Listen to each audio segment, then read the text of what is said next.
Audio Jungle. Las principales corrientes económicas. En la actualidad, existen dos corrientes predominantes de la economía, la escuela neoclásica y escuela marxista. Pero debemos recordar que antes y después de ellas se dieron y se han venido dando distintas formas en el pensamiento económico. Por eso es importante conocer las principales corrientes del pensamiento económico que han existido en la historia. Los mercantilistas. Esta se desarrolló en los principales estados europeos, España, Inglaterra, Holanda, Francia e Italia, en los siglos XVI, XVII y XVIII. Tuvieron algunos antecedentes como la aparición de los estados nacionales modernos, la destrucción del sistema feudal, el interés por el comercio, descubrimientos marítimos, el desarrollo de una economía monetaria y la invención de la imprenta. Algunas de sus principales ideas son que el Estado juega un importante papel en la dirección y realización de la política económica, es de una inclinación nacionalista, que el comercio exterior y la industria son la actividad más importante. Una población numerosa es igual a mayor mano de obra y que las colonias deben ser fuente de materias primas y mercados cautivos. Si hemos de ser rigurosos, los autores mercantilistas no forman una escuela de pensamiento y tampoco son responsables de las políticas aplicadas por los gobiernos de su tiempo. Si algo tuvieron en común los autores mercantilistas es que fueron personas influyentes. Por ello, no es sorprendente que las ideas del mercantilismo nazcan de discusiones sobre problemas económicos particulares para los que se trataron de encontrar respuestas concretas, precisas y sobre todo prácticas. Fundadores de la economía política. Los pensadores que dan forma a la economía política fueron William Petty, Locke, Hume, Stuart y Hobbes. William Petty, es el primero que introduce en Inglaterra el término economía política. Locke y North, Destacan sobre todo por sus estudios acerca de la renta y el interés. John Leo, Es fundador de una teoría subjetiva del valor, con especial referencia al valor del dinero. David Hume, Habla de la importancia de la cantidad de dinero en circulación y llega a expresar el esbozo de una teoría de inflación de utilidades. Hume, Es el precursor del monetarismo. Cantillon, Estudia la riqueza y habla de dos valores, el valor moral, el valor normal o intrínseco, basado en la tierra y el valor del mercado. James Stuart, Explica el desarrollo del capitalismo, señala la diferencia entre valor de uso y valor de cambio. Escuela fisiócrata. Con la fisiocracia se inaugura la etapa de la economía científica, puesto que se aplica por primera vez el método científico en el estudio de los problemas económicos. Este surge en Francia en el siglo XVIII, a raíz de los escritos del Dr. Quesnay, pero la paternidad del nombre corresponde a Dupont. Esta escuela considera la agricultura como la única actividad realmente productiva, por ser la única que genera el llamado producto neto, y a la industria, al comercio y a los servicios como económicamente estériles. También considera que el Estado es un mal necesario, el cual debe limitar su intervención para que el individuo se desenvuelva libremente. Los principales puntos de la teoría fisiócrata son que el trabajo se divide en dos categorías, uno productivo y el otro estéril. El trabajo productivo es el que crea excedente. Cualquier trabajo que no produzca excedente es trabajo estéril. También elaboran una teoría del precio basada en el costo de producción de los artículos manufacturados. Según los fisiócratas, la industria no produce valores, solo los transforma. Se refieren al salario estrictamente para satisfacer las necesidades de los productores. En fin, los fisiócratas estuvieron de acuerdo en que la sociedad está regida por un orden natural. Escuela clásica. Con esta escuela podemos afirmar que se crea el marco general para el modelo capitalista a fines del siglo XVIII y durante el siglo XIX, generando cambios socioeconómicos y el triunfo de las ideas liberales, tanto en Norteamérica como en Francia. Está basada en el análisis económico. Sus principales pensadores son Adam Smith, Thomas Robel y David Ricardo.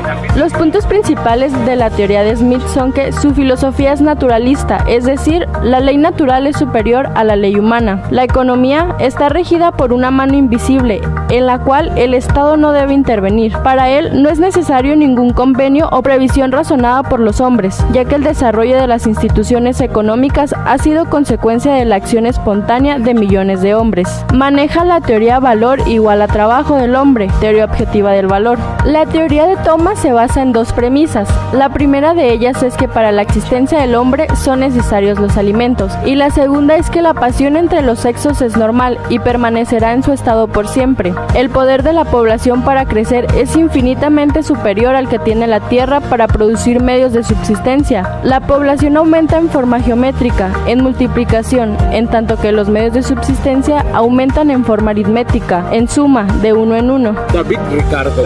Su principal obra es Principios de Economía Política y Tributación, donde desarrolla sus principales aportaciones a la teoría del valor y la distribución. Piensa que la economía debe determinar las leyes que rigen la distribución de la riqueza entre las clases que contribuyen a formarla, que el valor está determinado no solo por el trabajo presente, sino también por el pasado. A Ricardo se le considera como el padre del libre comercio entre las naciones. En términos generales, hay tres clases económicas: los obreros, los propietarios terratenientes y los capitalistas. La economía crece continuamente y aunque los capitalistas reciben ingresos mayores, las utilizan para invertirlos y crear más empleos de ingresos más altos para todos. El papel del Estado en esta economía consiste simplemente en proporcionar protección legal a todas las transacciones económicas y recaudar impuestos. Escuela marxista. Es la doctrina económica que se desarrolló en el siglo XIX, económico y social, que aparece como consecuencia de los escritos de Carlos Marx. A este también se le llama socialismo científico. Sus principales representantes son Carlos Marx, Federico Engels, Vladimir Lenin.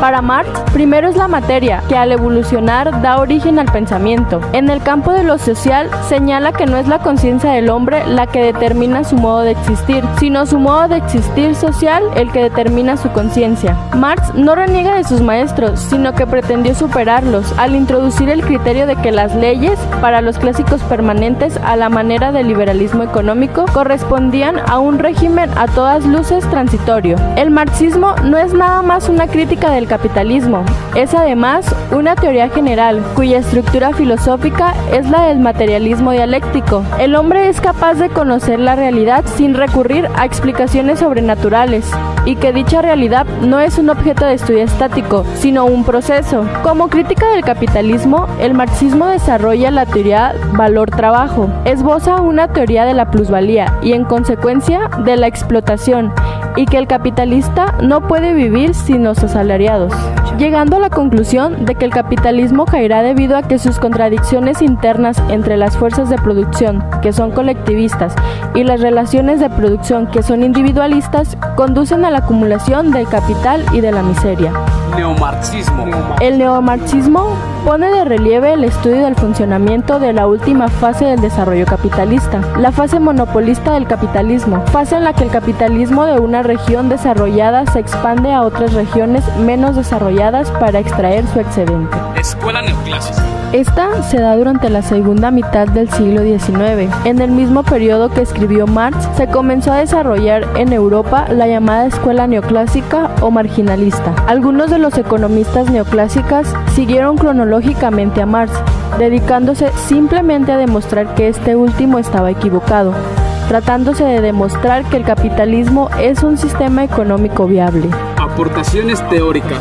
Desarrollo de la teoría subjetiva del valor basado en la utilidad y escasez. Abandonan la concepción clásica y marxista del valor y fundan la teoría subjetiva del valor, la cual se basa en la utilidad marginal que los bienes reportan al consumidor independientemente de la cantidad de trabajo necesario para su producción. También establecen la diferencia entre economía pura y la economía aplicada. Desarrollan la teoría del bienestar. Por último, manejan las curvas de indiferencia y de preferencia para explicar la conducta del consumidor, y desarrolla una teoría de la producción basada en la maximación de ganancias y en la minimización de los costos. Desarrollo de pensamientos keynesiano. Al presentarse la Gran Depresión del decenio de 1930, cuando la producción cayó drásticamente y millones de trabajadores se quedaron sin empleo, apareció en 1936 el libro La Teoría General de la Ocupación el interés y el dinero de John Keynes, en el que da explicaciones sobre el funcionamiento de la economía y sobre las medidas para salir de la gran crisis económica, que han servido de base para proponerse soluciones.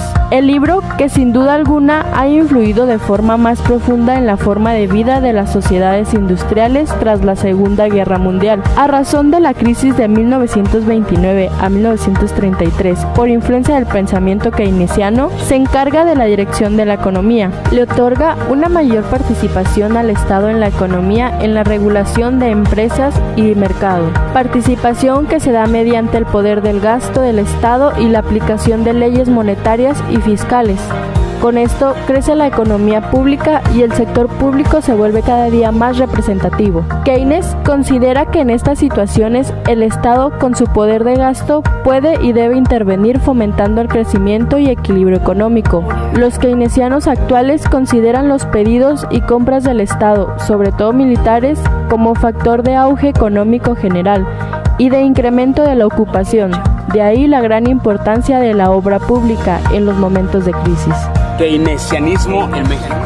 La formación del Estado mexicano bajo la tesis keynesiana, que son el sustento del estado de bienestar, la demanda externa creciente gracias a la recuperación de la economía estadounidense, como a la demanda que causa de petróleo, lo que crea la recuperación de su precio internacional, son el sustento de la salida de la crisis que en 1932 toca fondo. Las políticas keynesianas favorecen para que en México el sostenimiento de la demanda interna se diera tanto por el incremento del salario nominal de los trabajadores, el pago del séptimo día de la semana, el de asueto y la consecuente reforma a la Ley Federal del Trabajo, así como con programas sociales y de desarrollo de infraestructura.